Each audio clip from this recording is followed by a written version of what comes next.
22वां अध्याय। इतना कहकर भगवान अंतर्ध्यान हो गए और देवदूती भगवान के ध्यान में लीन हो गए। तब देवनिधि कहने लगे, हे महर्षि, जैसे गंगा जी में स्नान करने से मनुष्य पवित्र हो जाता है, वैसे ही भगवान की इस कथा को सुनकर मैं पवित्र हो गया। कृपया करके उस स्तोत्र को कहिए जिससे उस ब्राह्मण ने भगवान को प्रसन्न किया। लोमेश जी कहते हैं कि उस स्तोत्र को पहले गरुड़ जी ने पढ़ा।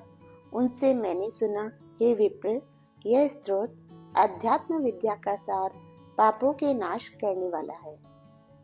वासुदेव, सर्वव्यापी, चक्रधारी, सज्जनों के प्रिय, जगत के स्वामी श्री कृष्ण को नमस्कार है।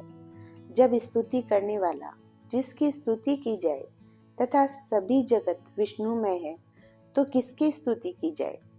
जिस भगवान के श्वास वेद है, फिर कौन सी स्तुति उनकी प्रसन्नता के लिए की जा सकती है? जिसको वेद नहीं जान सकते, न वाणी मन जान सकता है, उसकी स्तुति में अज्ञानी क्या कर सकता है? सारा चर अचर संसार जिसकी माया से चक्र की तरह घूम रहा है, इसी से हे प्रभु आप चक्रधारी कहलाते हो। ब्रह्मा विष्णु आप ही हो। सारे संसार को उत्पन्न करने वाले ब्रह्मा को भी आप उत्पन्न करने वाले हो। जब जीव शरीर को धारण करता है, तब उसको ज्ञान उत्पन्न होता है। तुम सब सुखों के दाता हो, इसमें कोई संदेह नहीं है। आपसे संपूर्ण सुखों के देने वाली बुद्धि उत्पन्न होती है। आप ही 5 कर्मेंद्रिय, पंच महाभूत तथा मन के विविध भाव हो।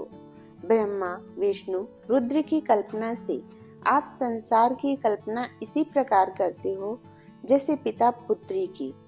कवियों में जो रूप शोभा देता है, उन निर्गुण विष्णु भगवान को नमस्कार करता हूँ, जिसमें ज्ञान रखने से श्रुतियों में कहे हुए कर्मों को लोग करते हैं।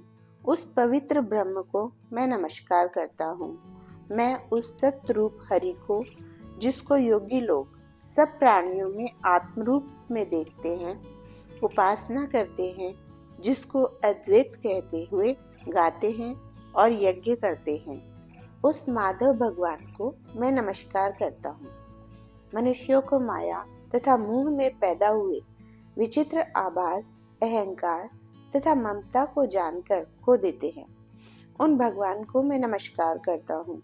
संसार में मनुष्यों के मोह रूपी वायु से सदा भभकने वाली ज्वाला आपके चरण कमल की छाया पहुँचने से नहीं जलाती।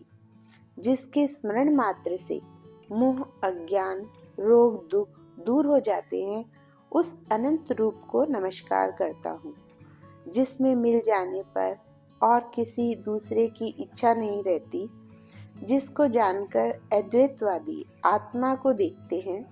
यदि विष्णु शब्द का अर्थ और उसके विषय का ज्ञान एक ही होता, तो इस सत्य से, हे माधव, इस संसार की माया में फंसकर तेरे ही ध्यान में रत रहता। यदि वेदांत दर्शन में भगवान सारे संसार में व्याप्त है, तो इसी सत्य से भगवान में भरी निर्विघ्न भक्ति हो। जो बीज नहीं है, तो भी बिना बीज के स्वयं विद्यमान है, सो वह विष्णु भगवान ज्ञान रूपी रंग से हमारे बीच के टुकड़े टुकड़े को, जो सृष्टि स्थिति तथा लय के लिए ब्रह्मा विष्णु महेश 3 रूप धारण करते हैं और कार्य में सत्य, रज और तम, इन तीनों गुणों में विद्यमान है, वह भगवान मुझ पर प्रसन्न हो। जो प्राणियों के हृदय रूपी मंदिर में निर्मल देव वास करते हैं, वह भगवान मुझ पर प्रसन्न हो। जो अविद्या पूर्ण संसार का त्याग करता है, जगन में आप हो। आपका बनाया हुआ विश्व आनंद करता है। आपके त्याग करने पर अपवित्र हो जाता है, उसका साथ करने पर भी तुम बिना साथ के बने रहते हो। विकार रहित जिनके चारवाक पंचभूत योग से पैदा हुआ चैतन्य मानते हुए उपासना करते हैं। जैन लोग आपको शरीर का परिणाम मानते हैं और सांख्यवादी तुम्ही को प्रकृति से परे पुरुष मानकर ध्यान करते हैं।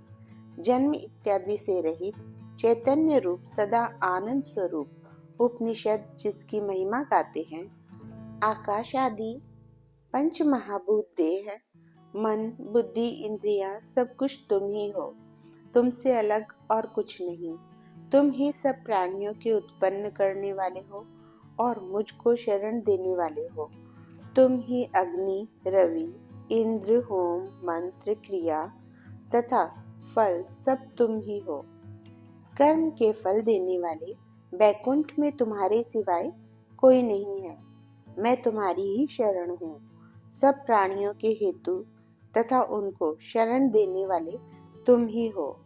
जैसे युवा पुरुष की युवती में और युवती की युवा में प्रीति होती है, वैसी मेरी प्रीति तुम में हो।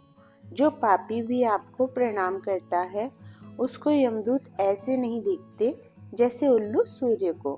प्रत्येक पाप मनुष्य को उस समय तक ही दुख देते हैं जब तक वह आपके चरण कमलों का सहारा नहीं लेता। जिसको गुण, जाति तथा धर्म को स्पर्श नहीं कर सकते तथा गतियां भी स्पर्श नहीं करती, जो इंद्रियों के वशीभूत नहीं है, जिनका बड़े बड़े मुनि लोग साक्षात नहीं कर सकते, उन भगवान को मैं नमस्कार करता हूँ। जितने ज्ञान रूपी सुंदर गुण हैं, जिन्होंने सुख स्वरूप मोक्ष रूपी लक्ष्मी का आलिंगन किया, जिन्होंने आत्म स्वरूप सुख भोगा है और जिन्होंने ध्यान रूप से मृत्यु को वश में कर लिया है, ऐसे मुनियों से सेवित भगवान को नमस्कार है। जो जन्मादि से अलग है, जिनको काम, क्रोध आदि दोष दुख नहीं देते, उन वासुदेव भगवान को मैं नमस्कार करता हूँ। जिनके ज्ञान की गति से अविद्या रूपी मल शुद्ध हो जाता है, जिनके ज्ञान रूपी शस्त्र से संसार रूपी शत्रु का नाश हो जाता है, उन दुखों के नाश करने वाले को मैं नमस्कार करता हूँ। जिस प्रकार भगवान सब स्थावर जंगम संसार को उत्पन्न करते हैं, इसी सत्य से भगवान मुझको दर्शन दे। इस प्रकार उसकी सच्ची भक्ति देखकर भगवान ने प्रसन्न होकर उस ब्राह्मण को दर्शन दिए और उस ब्राह्मण की स्तुति से प्रसन्न होकर तथा उसको वरदान देकर भगवान अंतर्ध्यान हो गए और वह ब्राह्मण कृतकृत्य होकर भगवान में लीन हो गया और शिष्यों के साथ स्त्रोत पढ़ता हुआ तपोवन में रहने लगा। जो कोई स्त्रोत को पढ़ता है अथवा सुनता है, उसकी बुद्धि पाप में नहीं लगती और न ही बुरा फल देखता है। इसके कीर्तन से मनुष्यों की बुद्धि, मन तथा इंद्रियां स्वस्थ होती है। जो भक्ति पूर्वक इसके अर्थ को विचार कर इसका जप करता है, वह वैष्णव पद को प्राप्त होता है। इसके सदैव पढ़ने से मन वांछित कार्य सिद्ध हो जाते हैं। मनुष्य सुपुत्र पाता है तथा धन, पराक्रम और चिरायु प्राप्त करता है। इसके पाठ से बुद्धि, धन, यश, कीर्ति, ज्ञान तथा धर्म बढ़ते हैं। दुष्ट ग्रहों की शांति होती है। यह व्याधियों व अनिष्टों को दूर करता है, दुर्गति से तारता है। इसके पढ़ने से सिंह, व्याघ्र, चोर, भूत, देव, पिशाच और राक्षस का भय नहीं रहता। जो भगवान का पूजन करके इस स्तोत्र को पढ़ता है, वह पापों से ऐसे ही अलग रहता है जैसे जल पंख से कमल। जो गति गंगा आदि के स्नान से मिलती है, जो इस स्तोत्र को 1 काल, 2 काल या 3 काल पढ़ता है, वह अक्षय फल प्राप्त करता है। जो मनुष्य प्रातः काल इस स्तोत्र का पाठ करता है, वह इस लोक और परलोक में अक्षय सुख पाता है। वेददूती का बनाया हुआ यह स्तोत्र भगवान को अत्यंत प्रिय है और भगवान के दर्शन कराने वाला है। योग सागर नाम का यह स्तोत्र परम पवित्र है। जो कोई भक्ति पूर्वक इसको पढ़ता है, वह विष्णु लोक को जाता है। अब पिशाच के मोक्ष की कथा कहते हैं। जय श्री राधे राधे।